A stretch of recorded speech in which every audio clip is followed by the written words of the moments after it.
Hey everyone, Gillen here from the brokerage with our Executive Vice President, Josh Slattery, and it's 2025. We're glad you're here with us. And so we thought for this first episode on the Medicare side of things, we would do a brief recap of the 2025 AEP, as well as some market data and analytics for you to evaluate as you plan for the year ahead. So Josh, welcome. Thanks, Gillen. So where do you want to start? I think we'll just start off with just a big thank you to all of our agents and agency partners for an incredible AEP. It was really unprecedented. We saw as an organization 36% growth year over year, and really that's from all of the efforts that you all put out there in the markets. We know this AEP was incredibly challenging, a lot of focus on member retention, but at the same time, it shows in the numbers that there was a lot of new growth as well. So just a thank you for all the hard work, countless hours. And we hope that some of the tools we put in place this year really helped. Our member retention program, for those of you that took advantage of it, we got incredible feedback about the response rate. We want to continue to massage that program, make it easier to access, come up with some different materials. We do feel like retention is going to be a common denominator as we move into the years ahead with a lot of the changes that we'll discuss later in the podcast. From a carrier mix, clearly this year was the year for UnitedHealthcare. They came out with 1.2 million enrollments. And by far, they're the leader. Humana had a great year. Cigna had an amazing year. Aetna did better than what we thought, but this was not the year Aetna was investing heavily. Devoted, we had some states where they invested heavily, some expansion markets. We did very well. In other states, they drew back. We didn't do as well. So it was kind of a mixed bag.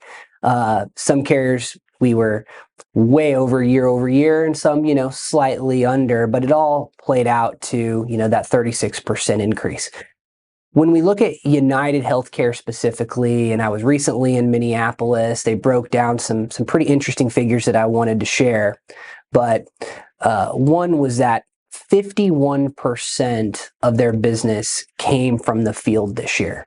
And, that is up from previous years. During COVID, we really saw the e-Alliance channel come in and take market share from field. About half of Medicare beneficiaries, and if we look at United, I think it's a good sample size to say, the whole industry kind of falls probably in a similar category. Yeah. But 24% of their business this year came from e-Alliance, which is a telebroker external. So GoHealth, eHealth, SelectQuote, one of the big ones. And then 17.5% of their volume came from telesales. That leaves about 7.5% that came through self-enrollment or a captive agent at United, which they don't have that many captives. So if you look at it, about half of consumers enroll through a field agent, and about half of consumers want to enroll over the phone or online. And I think that is probably about how things will trend out in the future. We know that, not everybody wants to buy over the phone, not everybody wants to buy in person, but it's nice to see that the field really rebounded this year. And a year where retention was so important, where all of you are out in the community trying to get business, it's nice to know that the telesales movement has softened and field is back where it should be. So I felt that was an interesting statistic to share. When we look at OEP is trending around the same pace. So, we're seeing 2-1 numbers up significantly year over year, about the same carrier mix. We'll see how the 3-1 and 4-1 effective dates play out. A lot of buyer's remorse typically in January leading to a February effective. So historically it has been our second largest effective date, and I don't see that changing this year. OEP, of course, is that time where we help members that are on a Medicare Advantage plan choose another Medicare Advantage plan. Unfortunately, this year, the standalone Part D member is at a disadvantage. We had all this disruption with the Inflation Reduction Act. We talked about that in our kickoff shows. And for MA members that maybe didn't make a change, didn't realize that drug, increased in cost, or now there's a deductible, they still have a chance to pivot to another plan. Your standalone Part D member does not, because the OEP doesn't apply for them. Yep. To me, that's a big deal, right? Why? This is something that we talk about advocacy and, where can CMS make some positive change? That's one area. Those members should have the ability to make a change. Yep. So when we go and, participate in groups like NABIP, that's one of the things that I really try to talk about is that change, because those members, there's a lot of them right now that are probably going to have to call CMS, or maybe they have some sort of SEP, but if not, they're stuck in that plan. But this is also that time to enroll your D-SNP members, right? Significant change this year in the D-SNP market, where the SEP now is limited to those fully integrated plans. So come April, you're going to have a limited choice of D-SNP plans to market. So just keep in mind, if you do have some dual eligible members, this is the time to really focus on that. Probably in January, you're kind of wrapping up your members now. February and March, there could be some room there for some D-SNP. Probably a provider marketing opportunity there too. Going to some provider offices, maybe in areas where these members might be nearby.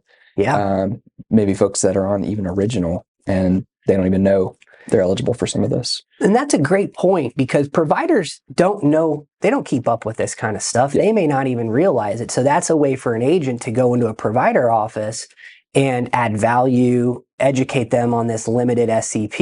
Of course, the big value-based providers all know about it, right? But some of those individual mom and pops, and we have a lot of provider disruption that, happens around this time of year. A lot of these hospital contracts terminate January 1st, which, also plays into some provider disruption. We're having it right now in the Dallas-Fort Worth market with Baylor, Scott & White, and Humana trying to come to an agreement, and there's a lot of membership there that's being moved because it did terminate. That's another SEP that, we don't have. If a provider terms, we don't have an SEP to move them as a result of that. That gives the providers a lot of leverage because, they know that if they term on 1/1, they can just move that membership to another carrier. I think you're going to see this trend where carriers start to position these term dates like 5/1, 6/1, where the membership can't move. That then shifts that leverage over to the carrier. So just some interesting dynamics as you bring up provider marketing, and, we can go down that rabbit hole. But I think that, talking about OEP, talking about AEP, are we moving now back to an environment where AEP and OEP become a larger percentage of our annual business, and SEP starts to move back to where we just don't see as much business in that time period? Why is that? Well, two big things are happening this SEP that make me think that SEP is not going to be near as strong as it has been in the past. One is the removing of the FEMA SEP, right? These disaster SEPs from hurricanes and floods and droughts, and, they're basically giving agents this free pass. And it's been great, right? We've been able to enroll a lot of people during that SEP ROI time period, but it also sabotaged our pipeline moving into AEP, right? So now a lot of agents just moved into AEP, didn't have that pipeline. I think we're shifting back to an environment where we'll have a larger pipeline moving into AEP because we just didn't have the SEP to move them during the year. So the FEMA SEPs going away is going to be a big deal. The other thing is the D-SNP integration. We've had D-SNP has been really the driving force behind a lot of the growth in MA, because that was just such an underserved community. Now it seems like every carrier has D-SNP plans. I kind of look at the chronic market like the D-SNP market used to be, right? Only a few carriers that are having chronic. They're, Aetna's maybe going into a couple markets, but really chronic is going to become your tool for SEP this year and moving forward, because that's how you're going to make up for that business. And you're going to start to see more and more carriers have chronic in probably all markets to mitigate the lower, the less amount of volume that we have in the D-SNP market. That's an interesting one to consider also from a marketing perspective. Like, how do you identify those prospects? Might be something we need to research, think about a little bit. I'm sure the carriers are already thinking this through, but as field agents too, how can you take advantage of these trends in the industry? Something to think about. It's hard to buy a list of diabetics, right? And if you do find one, is it accurate? We've tried it in the past, and then marketing to a chronic is unique. You can't say, "Hey, do you have a chronic illness?" That could become offensive. One other thing I will say about the chronic market is that CMS is starting to broaden the conditions. So right now, diabetes, heart failure, those are generally the most common, but you've seen a new health plan, or maybe you haven't, but there's a new health plan out there called Gold Kidney. And they are really focused on the ESRD market. And there is going to be an extra chronic illness that gets added in next year for ESRD, or even limited kidney failure. So it doesn't have to be end stage. It could be, a stage leading into end stage. So I think CMS recognizes that the chronically ill need to have specific plans. And so how can they allow, the carriers to broaden out those qualifying conditions? The other thing that I was going to talk about was just as we talk about SEP, and we identified chronic as one of the key avenues to keep growth moving. Also, just don't forget that this will be the year that more people turn 65 than any other year in history. This is the peak of that. This is the pinnacle, right? So about 4.2 million people will turn 65 in 2025. And then we'll start to, head back down the mountain, if you will. It's still going to be strong, still, 4 million people the following year. And so it's still a lot of people turning 65. But if there's any year that you really want to start to focus on a turning 65 strategy, it's this year, because you have more time to market to that population if you can't market to duals quite as heavily. So I would just say, chronic and T65 is really the pathway to perform an SEP this year. Chronic T65, and acknowledging too that a lot of boomers the last couple of years have been holding out on their group plans. So you might have a lot of T67 opportunities this year. Good point. As well, because I think a lot of people, knowing there was an election coming up and just not knowing what the future quite held, they just kind of didn't want to change anything in their life. So they've kind of been on hold maybe for a year or two. So it could open up some opportunities there as well. T67 or 66. Good point. And, how do you market to those, right? I mean, do you expand maybe that radius, to include 65, 66, 67 to capitalize on some of those laggards? Absolutely. And then I think too, as we look at AEP, it's hard to think about AEP next year. We just got out of AEP, but we all feel really good about the change in administration as it pertains to Medicare Advantage, right? We know that the Trump administration is favorable to MA. We know that the Inflation Reduction Act has caused a lot of heartburn to the carriers, and there needs to be a solution there, right? They had to come in with a subsidy in August just to get Part D premiums, standalone Part D premiums, affordable. That tells you that the Inflation Reduction Act didn't quite play out as they wanted it to. How fast can the Trump administration remedy the IRA? Just looking at the last, 2 weeks, if you've been watching the news, they've got a lot on their agenda. And where does this particular piece of legislation fall? I think it's at the top of the list. I don't know if it's at the very top, but I think it's a high priority. He only has probably 2 years to get through a lot of legislation. Once the midterms come, it's almost inevitable that there's going to be movement back in the other direction.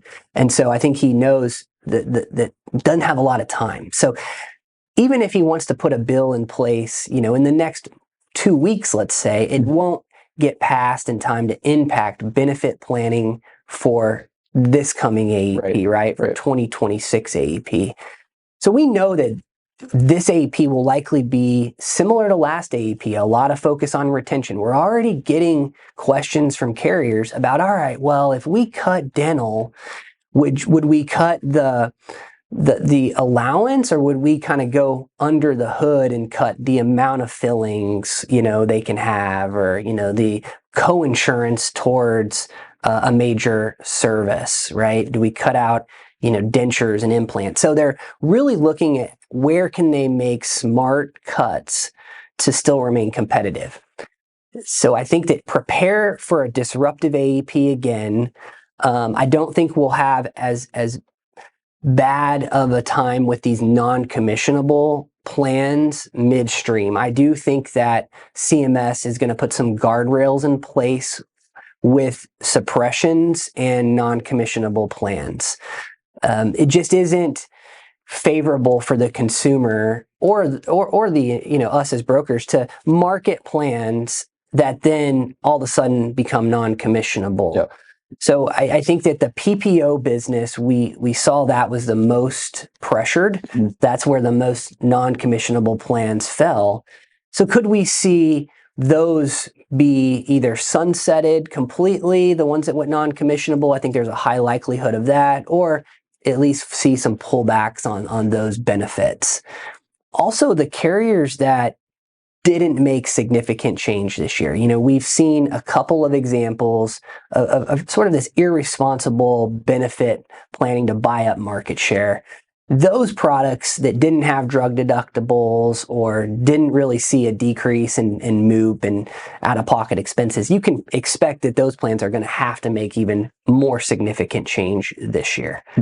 So I would just say, as we plan for AEP, what can we expect? We can expect another big year to focus on retention and just be prepared for some plan exits. It's just part of our business now. Great. Well, thank you for the recap, Josh. I think this is very helpful information as you all are reflecting on 2025, the AEP, but also looking forward already to the 2026 AEP. We certainly have a lot in store here at TBI. I hope you stay following along with us. Thank you.